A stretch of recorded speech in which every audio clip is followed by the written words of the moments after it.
Welcome to the fourth module of Block 5, Module 5.4, Simulation in Depth, Tools and Metrics. This module is directed to all those of you who want to advance their knowledge of daily simulation to a more complex and detailed level. So make sure that you fully grasp the concept encountered in previous modules if you want to successfully learn the concept explained in this one. Right, let's begin. So your tutors for this module will be myself, also sometimes visible here. Hello. So yeah, myself, Eleonora Brembilla, and Giuseppe de Michele.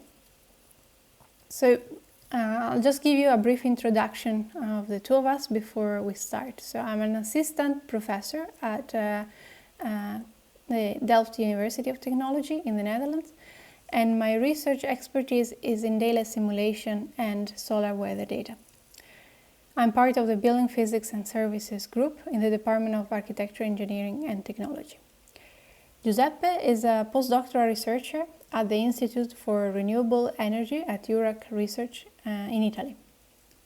He is part of the Energy Efficient Building Group, which focuses on the development of methodologies to evaluate the thermo-optical performance of complex fenestration systems by means of simulation and measurements. In this module, I will present you the more theoretical parts, while Giuseppe will show you more practical application of the simulation method on a few case study buildings. Right, let's now look at the content of this module. We'll start with sub-module 1, in which we'll explore climate-based daylight modeling, often just abbreviated as CBDM, and that technique used to determine annual daylight performance based on local climate data. You might have encountered this already in previous module, but we'll look at it again in depth, and we will focus on the use of the two-phase method to perform CBDM simulation in this particular sub-module. So the 3 capsules dedicated to the theoretical content will be then followed by a practical demonstration of how to perform a two-phase method simulation using the Radiance command line version. Right, to outline the content of sub-module 1 a bit better, let's just go through a definition of climate-based daylight modeling. We can define CBDM as assessment of the luminous condition within the built environment, or like a classroom as you see here, that makes use of representative climate data, which are specific for a location and which you see here represented in the form of a temporal map. And we use such data to recreate realistic sky luminance distribution, typically at hourly or sub-hourly consecutive steps.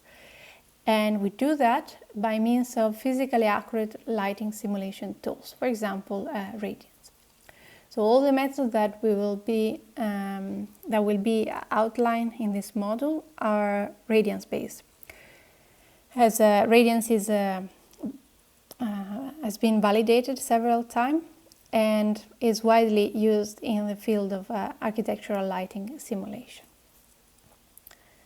So then in sub-module 2, we'll move on to more complex types of CBDM simulation, developed to represent the so-called complex fenestration systems.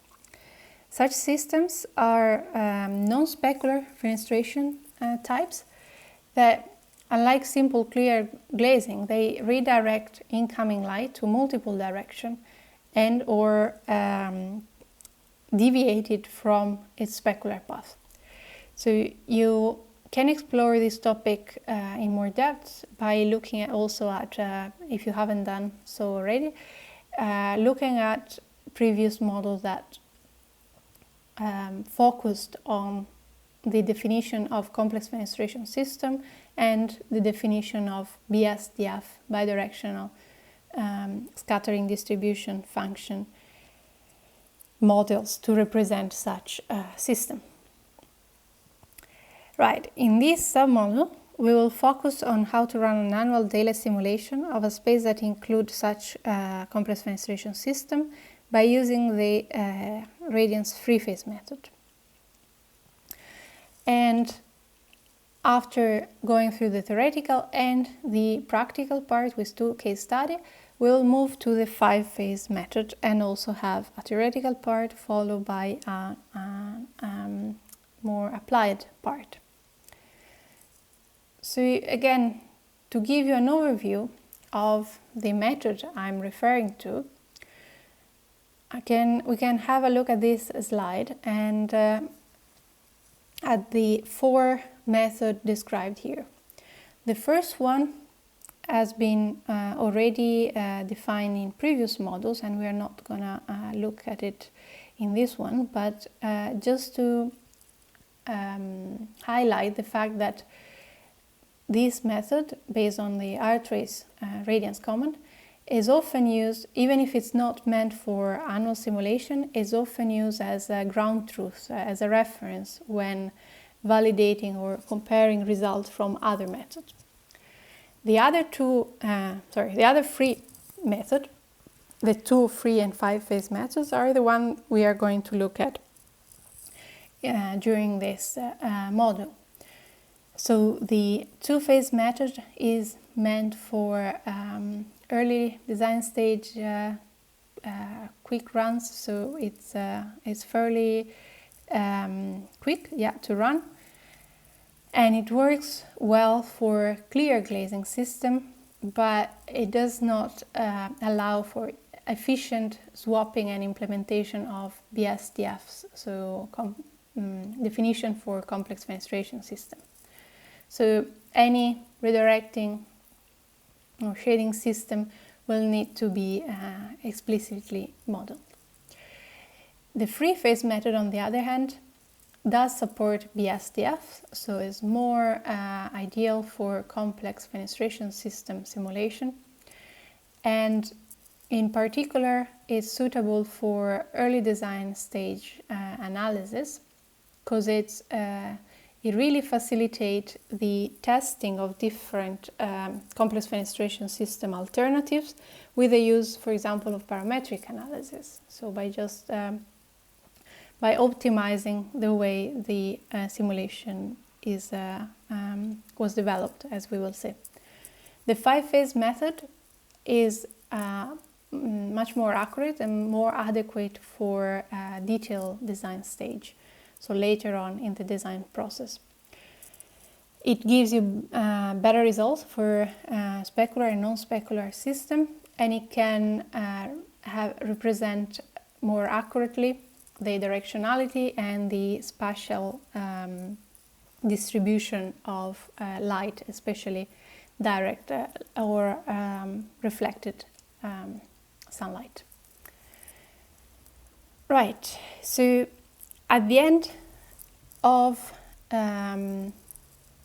each of these 2 submodules, you will be invited to do a self-assessment test to check whether you understood the main concepts explained in the 2 submodules. And additionally, if you want to obtain a certificate of attendance, you will need to complete a final evaluation test, which will include questions about the entire module. Right, you ready to begin?